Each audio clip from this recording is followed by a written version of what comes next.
నాగర్ కర్నూలు జిల్లా దోమలపెంటలోని SLBC tunnel ప్రమాదంపై సీఎం రేవంత్ రెడ్డి దిగ్భ్రాంతి వ్యక్తం చేశారు. ప్రమాదం గురించి తెలిసిన వెంటనే అధికారులను ముఖ్యమంత్రి అప్రమత్తం చేశారు. ఇక జిల్లా కలెక్టర్, ఎస్పీ, అగ్నిమాపక శాఖ, హైడ్రా, ఇరిగేషన్ విభాగం అధికారులను వెంటనే అక్కడికి చేరుకొని సహాయక చర్యలు అందించాలని సీఎం ఆదేశించారు. మరోవైపు మంత్రులు ఉత్తమ్ కుమార్ రెడ్డి, జూపల్లి కృష్ణారావు ప్రత్యేక హెలికాప్టర్లో ఘటనా స్థలానికి చేరుకున్నారు.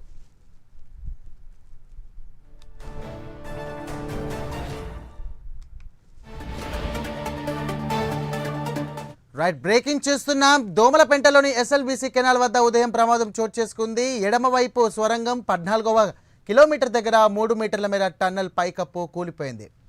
ఇక టన్నెల్ లోపల పలువురు కూలీలు చిక్కుకున్నట్లు సమాచారం. ప్రమాదం జరిగిన వెంటనే సహాయక చర్యలు చేపట్టారు అధికారులు. ఇక 3 కార్మికులను సురక్షితంగా బయటకు తీశారు. మిగిలిన వారిని బయటకు తీసుకొచ్చేందుకు టన్నెల్ వద్ద సహాయక చర్యలు ముమ్మరంగా కొనసాగుతున్నాయి.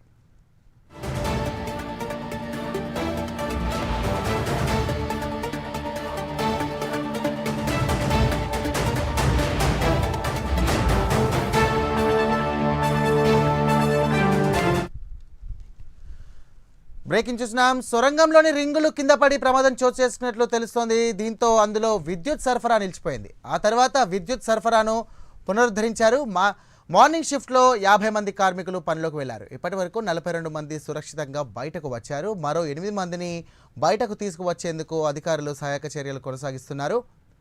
ఇక ప్రాజెక్టును త్వరగా పూర్తి చేయాలనే లక్ష్యంతో ఇటీవల ప్రభుత్వం పనులను తిరిగి ప్రారంభించింది. ఇందులో భాగంగా 4 రోజుల క్రితం పనులు ప్రారంభమయ్యాయి. దాదాపు 4 ఏళ్ల విరామం తర్వాత స్వరంగం తవ్వకం పనులు మళ్లీ ప్రారంభమయ్యాయి. ఇక దీనికి సంబంధించినటువంటి పూర్తి డీటెయిల్స్ మా కరెస్పాండెంట్ అజీం అందిస్తారు. అజీం, చెప్పండి. ఎస్ఎల్బీసీ టనల్ వద్ద ఎడమ వైపుకు సంబంధించినటువంటి పనులు 4 రోజుల క్రితమే ప్రారంభమయ్యాయి. అయితే ఈ రోజు ఉదయం 8:30 గంటలకు ఏదైతే ప్రమాదం చోటు చేసుకుంది, ఒక్కటేసారి ఏదైతే 14 కిలోమీటర్ల దగ్గర సుమారు 3 మీటర్ల మేరకు ఆ రింగులన్నీ కూడా కూలిపోయి పడడంతో సుమారు 50 మంది కూలీలు, అంటే ఉదయం షిఫ్ట్లో 50 మంది కూలీలు అక్కడ పనికి వెళ్ళారు. దాంట్లో అప్పుడే సుమారు 50 మందిలో ఇప్పటికి 42 మందిని కూడా ఏదైతే బయటికి తీయడం కూడా జరిగింది. దీనిపై ప్రభుత్వం మాత్రం చాలా దిగ్భ్రాంతిని వ్యక్తం చేసింది. సీఎం రేవంత్ రెడ్డి ఇప్పటికీ అక్కడ ఉన్నటువంటి అధికారులను కావచ్చు, జిల్లా కలెక్టర్, ఎస్పీ, అలాగే సంబంధిత శాఖ మంత్రి, అలాగే అక్కడ జిల్లాకు సంబంధించిన మంత్రి అందరినీ కూడా తక్షణమే అక్కడికి వెళ్ళాలని చెప్పి వెళ్ళి సహాయక చర్యలు చేయాలని చెప్పి కూడా ఇప్పటికే ఆదేశాలు జారీ చేశారు. ఇందులో భాగంగానే ఉదయం జరిగిన ఘటనలో ఉదయం జరిగినప్పుడు కొంతమంది కూలీలకు తీవ్ర గాయాలు కూడా అయ్యాయి. సో ఇప్పుడు టనల్ లోపల ఉన్నటువంటి వారికి ఏదైతే పైకప్పు కూలినప్పుడు లోపల ఉన్న వారికి కూడా కొంచెం గాయాలైనట్టు తెలుస్తుంది. వీరందరికీ కూడా ఆసుపత్రికి పంపించి తగిన ఏదైతే ట్రీట్మెంట్ ఇప్పించాలని చెప్పి కూడా ఇప్పటికీ ఆదేశాలు కూడా జారీ చేశారు. మనం ఓవరాల్గా చూసినట్టయితే ఎడమవైపు సొరంగం 14 కిలోమీటర్ల వద్ద 3 మీటర్ల వరకు ఇది ఏదైతే టనల్ కూలిపోయింది. దీంతో శ్రీశైలం ఎడమగట్టు కాలువ టనల్ వద్ద ఈ ప్రమాదం చోటు చేసుకుందని మనం చెప్పుకోవచ్చు.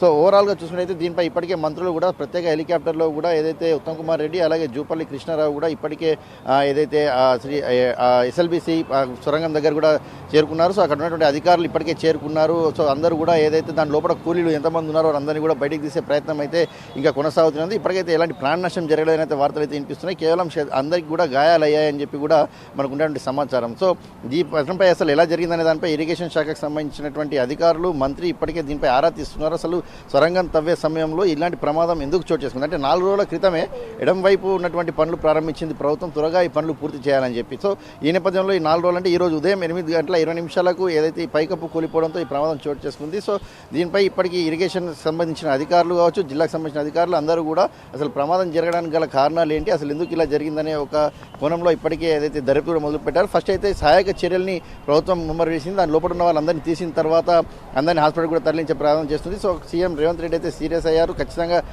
ఉన్నటువంటి శాఖకు సంబంధించిన అధికారులు, జిల్లాకు సంబంధించిన అధికారులు కూడా అందరూ అక్కడే ఉండి అక్కడ ఉన్నటువంటి సహాయక చర్యల్లో పాల్గొనాలి. దాని తర్వాత అసలు ఎందుకు జరిగింది, ఎలా జరిగింది అనే దానిపై ఒక వివరణ ఇవ్వాలని చెప్పి కూడా ఇప్పటికే ఆదేశాలు కూడా జారీ చేసినట్టు మనకు తెలుస్తుంది. మొదట అంతరాయం అంటే విద్యుత్ సంబంధించినటువంటి అంతరాయం కూడా అక్కడ చోటు చేసుకుంది. కానీ విద్యుత్ సంబంధించిన అంతరాయాన్ని కూడా ఇప్పుడైతే అదైతే క్లియర్ చేశారు. ఇప్పుడు అక్కడ పవర్ కూడా వచ్చేసింది. కానీ లోపల ఉన్నటువంటి కూలీలను అయితే మరికొంత 8 మంది కూలీలను అయితే తీయాల్సిన పరిస్థితి ఉంది. మరి ఈ సహాయక చర్యలు అయితే ఇప్పటికి ఇంకా కొనసాగుతున్నాయి. మరి ఈ సహాయక చర్యలు ముగిసిన తర్వాత అసలు ప్రమాదానికి గల కారణాలు ఏందనే అంశాలు కొంత బయటకు వచ్చే అవకాశాలు అయితే మనకు కనిపిస్తున్నాయి. Sairam. Right, thank you Azeem.